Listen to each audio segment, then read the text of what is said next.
Louis Vuitton est la marque de luxe la plus précieuse du monde. Son PDG, Bernard Arnault, est également le deuxième homme le plus riche de la planète avec une valeur nette d'environ 180 milliards de dollars. En regardant le succès d'aujourd'hui, vous ne devinerez jamais que l'entreprise a été créée par un homme qui était sans abri pendant son adolescence, n'avait aucune éducation et dormait dans une forêt. Louis Vuitton est une véritable histoire de la misère à la richesse, mais l'entreprise ferait également l'objet d'innombrables poursuites judiciaires et d'une foule d'autres controverses. Aujourd'hui, je vais donc vous raconter l'histoire folle de Louis Vuitton et comment une petite entreprise familiale est devenue l'une des marques les plus puissantes du monde. Louis Vuitton est né en 1821 et a grandi en travaillant dans sa ferme familiale en France, dans un petit village appelé Anchaille, au milieu de nulle part. Il n'avait ni électricité ni eau courante. Le père de Louis, Xavier, était meunier et agriculteur, tandis que sa mère, Corinne, fabriquait des chapeaux pour gagner un peu d'argent supplémentaire. L'école la plus proche de son village se trouvait à 10 km et on pense qu'il travaillait à plein temps dans la ferme familiale sans apprendre à lire ni à écrire. Louis aurait travaillé dans les champs tous les jours du crépuscule à l'aube, juste pour préparer suffisamment de nourriture pour aider à nourrir sa famille. Inutile de dire que les Vuitton éprouvaient des difficultés financière et que le jeune Louis était né dans une situation qui aurait dû le condamner à un avenir vraiment pas glorieux. Et puis les choses se sont empirées. La mère de Louis est décédée alors qu'il n'avait seulement que 10 ans et son père s'est rapidement remarié avec une autre femme. Mais la nouvelle belle-mère de Louis était incroyablement contrôlante et manipulatrice envers lui et il se disputait constamment avec elle. C'est ainsi qu'à l'âge de 13 ans, il s'enfuit de chez lui avec l'intention d'aller à Paris. Il s'est éclipsé en plein milieu de la nuit sans même dire au revoir. Il n'avait pas qu'un seul problème. Paris était à 360 km de chez lui et Louis n'avait ni argent ni nourriture. Il a donc été forcé de marcher sur des chemins de terre. La plupart des nuits, il dormait dans les bois avec l'estomac vide et juste une cape pour le garder au chaud. Chaque fois qu'il courait dans un nouveau village, il effectuait des petits boulots en échange de nourriture ou de pièces de monnaie. Cependant, il restait jamais assez d'argent pour se loger. Il a donc continué à dormir dans les bois partout où il le pouvait pour s'abriter pour la nuit. Grâce à différents petits boulots, Louis a pu acquérir des compétences auprès d'artisans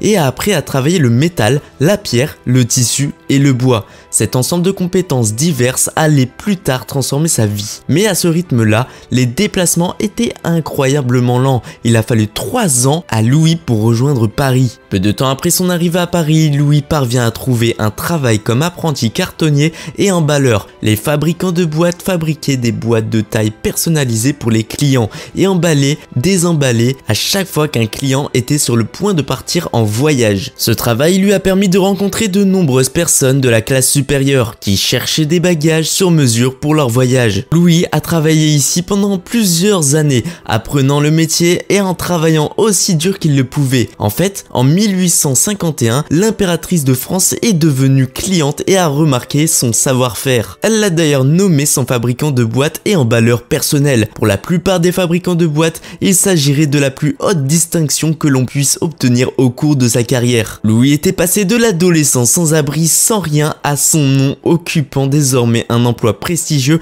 aux soins de la royauté. C'était en soi une réussite considérable. Mais Louis Vuitton avait une vision encore plus grande pour son avenir. Après s'être marié à l'âge de 33 ans, Louis a utilisé toutes ses économies pour démarrer sa propre entreprise et a ouvert son propre atelier de fabrication de bagages à Paris pour commencer à vendre ses propres produits. Vous voyez, Louis avait remarqué un défaut majeur dans les bagages du jour. Toutes les boîtes étaient en cuir et avaient des sommets arrondis en forme de dôme afin que l'appui puisse rouler sur le dessus des bagages. Le problème majeur était qu'il était impossible de les empiler et donc il était impossible pour un bagagier de pouvoir les prendre tout d'un coup, il fallait les prendre une par une. Louis a commencé à expérimenter différents matériaux à utiliser à la place et a découvert que la toile était plus légère, durable et résistante à l'eau, ce qui signifiait que les malles pouvaient avoir des sommets plats plutôt qu'arrondis et cela a rendu tout beaucoup plus efficace car il était désormais possible de les empiler en tas et d'emballer plusieurs malles à la fois et il était également plus compact. Le nouveau design de la valise de Louis a marqué l'aube des bagages modernes. À ce stade, Louis avait déjà bâti sa réputation professionnelle ainsi que ses relations dans la classe supérieure. Ainsi, une fois qu'il a lancé sa nouvelle ligne de bagages, ce fut immédiatement un énorme succès. Il a même créé un catalogue Louis Vuitton afin que les clients puissent consulter les produits dont ils disposaient et les faire fabriquer avant de les envoyer chez eux. 2 ans après la création de ces nouvelles valises, elles étaient considérées comme un accessoire élégant et incontournable parmi les riches, car elles sont devenues un symbole de statut social. La marque était devenue si populaire qu'il recevait des commandes du monde entier. Il a même commencé à recevoir des commandes de membres de la famille royale jusqu'en Égypte. En 1859, Louis réalisa suffisamment de bénéfices pour embaucher une équipe d'artisans pour l'aider à exécuter ses commandes. Il a ouvert un nouvel atelier en dehors de Paris où il a embauché 20 salariés. À cette époque, de plus en plus de personnes commençaient à voyager en train et en bateau. Ainsi, le nombre de ses clients potentiels a augmenté de façon exponentielle. Voyager n'était plus un passe-temps réservé aux riches. Des personnes de tout horizon avaient désormais besoin d'un bagage de haute qualité. Il semblerait que Louis réussit et qu'il réussisse pour le reste de sa vie. Malheureusement, ce n'était pas le cas. La France se dirigeait vers la guerre et la tragédie était sur le point de frapper encore une fois de plus Louis Vuitton. En 1870, alors que Louis avait 49 ans, éclate la guerre franco-prussienne. Louis a dû fuir sa maison et vivre dans un abri exigu avec des milliers d'autres personnes.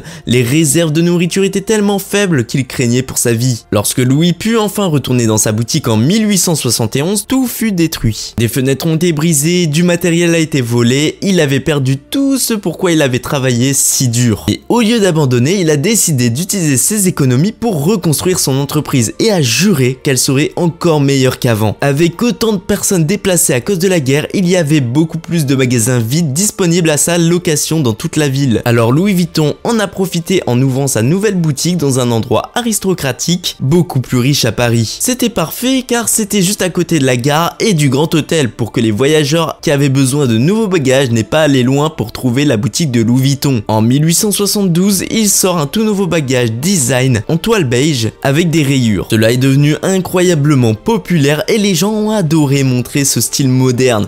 De nombreuses autres marques ont essayé de copier son style, mais ces sacs étaient d'une qualité si remarquable que les clients préféraient toujours un vrai sac Louis Vuitton. Pendant les 20 années suivantes, Louis a continué de travailler dans cette nouvelle boutique à Paris jusqu'à sa mort à l'âge de 70 ans. Mais son héritage a pu perdurer grâce à son fils Georges qui a repris l'entreprise familiale. Georges a cherché à développer la marque à l'échelle mondiale en ouvrant par exemple un magasin populaire à Londres. À cette époque, les bagages de Louis Vuitton étaient si populaires que de nombreux autres fabricants de boîtes commençaient à fabriquer des contrefaçons. Ainsi, en 1896, Georges Vuitton a sorti le monogramme LV. Désormais emblématique pour le rendre plus difficile à copier, les LV étaient les initiales de son père, en l'honneur de l'homme qui a lancé la marque. Il a également eu l'idée d'ajouter une nouvelle serrure révolutionnaire sur toutes les malles qui empêchaient les voleurs de les arracher. En 1900, l'entreprise comptait plus de 100 employés et continuait à croître d'année en année. Tous les salariés ont été formés très longtemps afin de devenir des experts en cartonnage. Même à ce jour, les employés de Louis Vuitton se reforment pendant 8 mois à 2 ans avant de pouvoir fabriquer eux-mêmes l'un des produits. L'entreprise a également commencé à se développer dans une toute nouvelle gamme de produits grâce à une autre icône dans la mode, Coco Chanel. En 1925, elle commande un petit sac à main en forme de dôme. Au début, c'était un design qu'elle avait personnellement imaginé et c'était juste pour elle. Cependant, il fut produit en série et on lui donna le nom d'Alma. Cela connut un énorme succès alors que Louis Vuitton a commencé à fabriquer davantage de petits sacs en cuir comme le Kipel ou le Speedy et même le Noé. Avant Louis Vuitton, les sacs à main étaient souvent considérés comme peu élégants et volumineux, mais l'entreprise a joué un rôle important en les faisant percevoir comme beaucoup plus à la mode. Georges Vuitton décède en 1936 et l'entreprise est transmise à son fils Gaston Louis. Cependant, Gaston reprend l'entreprise à un moment très difficile car en quelques années seulement la France se dirige à nouveau vers la guerre. Pendant la Seconde Guerre mondiale, les contrats ont été annulés et Gaston a été contraint de fermer l'usine de Louis Vuitton. Paris était à nouveau assiégé. La seule façon pour Gaston Vuitton de sauver l'entreprise était de collaborer avec l'Allemagne nazie. Un auteur nommé Stéphanie Bonvinci a écrit un livre intitulé Louis Vuitton, une saga française. Au cours de ses recherches dans les archives de l'entreprise, elle a découvert que Louis Vuitton était capable d'ouvrir ouvrir une devanture glamour au rez-de-chaussée de l'hôtel du parc pendant le régime nazi. Grâce à la collaboration avec eux,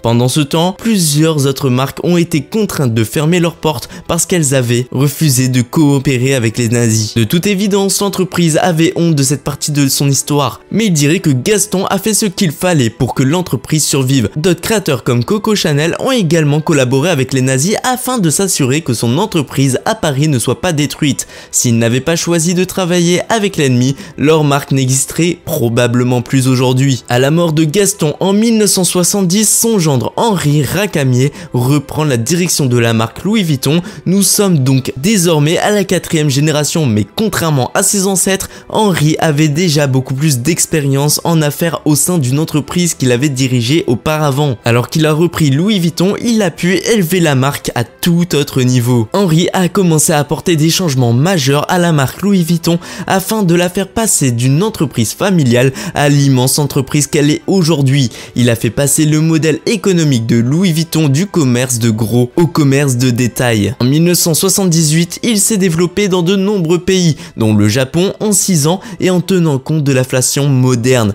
Les ventes sont passées de 20 millions de dollars à 260 millions de dollars. C'est ainsi qu'en 1984, Henri a décidé de rendre l'entreprise publique. Louis Vuitton a vendu des millions d'actions et évaluées à 63 dollars chacune. Henri a profité de cet élan et de cet afflux de liquidités et a commencé à ouvrir davantage de magasins partout dans le monde. C'était bien au-delà de ce dont le jeune Louis aurait pu rêver lorsqu'il a ouvert sa première boutique à Paris. Henri a également décidé que l'entreprise devait s'associer avec Moët Hennessy, une entreprise de boissons de luxe qui produisait du champagne et du cognac, et ensemble ils ont formé un nouveau conglomérat de luxe appelé LVMH. En théorie, en s'unissant, cela leur permettrait de mettre en commun leurs ressources et de se développer encore plus rapidement. Malheureusement, après la fusion, Henri ne s'entend pas bien avec le président Moët Hennessy. Henri a donc demandé à un promoteur immobilier à succès qu'il connaissait, Bernard Arnault, de l'aider dans sa situation.